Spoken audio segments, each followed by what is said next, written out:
As we meet here in New York at the UN General Assembly for this Summit of the Future, we're at a global inflection point. Faced with escalating instability undermining the very foundations of the international order, beset by the increasingly dire costs of climate change, contending with rising inequality that is leaving the most vulnerable behind, plagued by the erosion of women's rights, LGBT+ rights, and Indigenous rights, and grappling with dire humanitarian crises perpetuating record levels of displacement, we have a choice.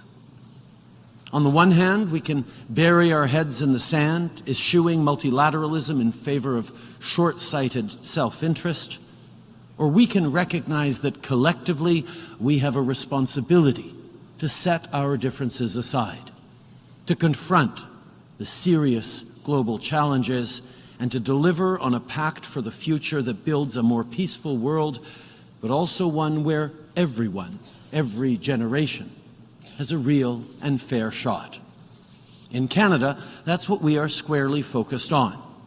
As I travel across my country, Canadians of all walks of life, but particularly young Canadians, tell me that they're worried. They're worried about the state of the world and the future.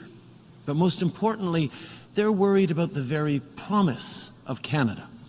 The promise that if you work hard, you can do better than the generations that preceded you. That promise is slipping out of reach, so as a government, we are stepping up. Yeah, because of the solution to anxiety and angst is not to deceive and deflect, but to take action.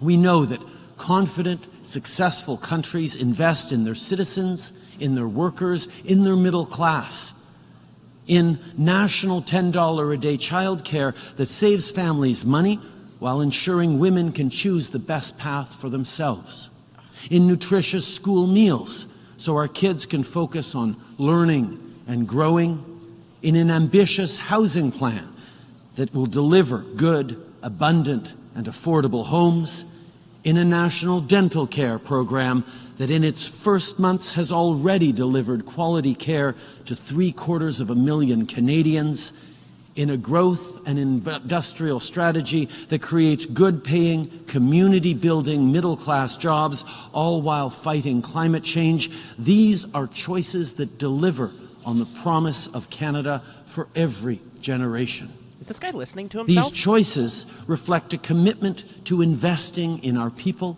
and in our future, but also a commitment to tackle global problems that we all share. Les changements climatiques. Climate change and inflation don't stop at borders. Inequality is a problem for the entire world, for people from all walks of life. If we really want to serve our own citizens, we must together tackle the great global challenges. We should work within institutions such as the United Nations and renew our commitment to the Sustainable Development Agenda for 2030. We need to protect and support the rule of law and democratic values.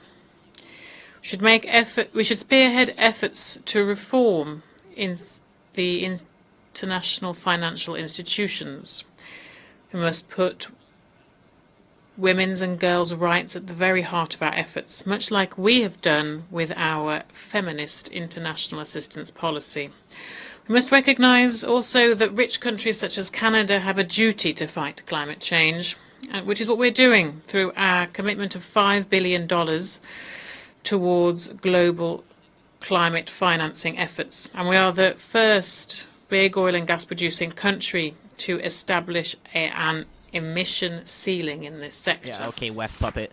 Delegates, nearly 80 years ago, in the aftermath of the most destructive war in our collective history, we formed these United Nations. And we did so with the aspiration to build something better for today's generations, yes, but also for many generations to come. All of us gathered here have an opportunity to hold true to that mission, to fulfill the promise of our pact for the future to deliver fairness for every generation. Merci.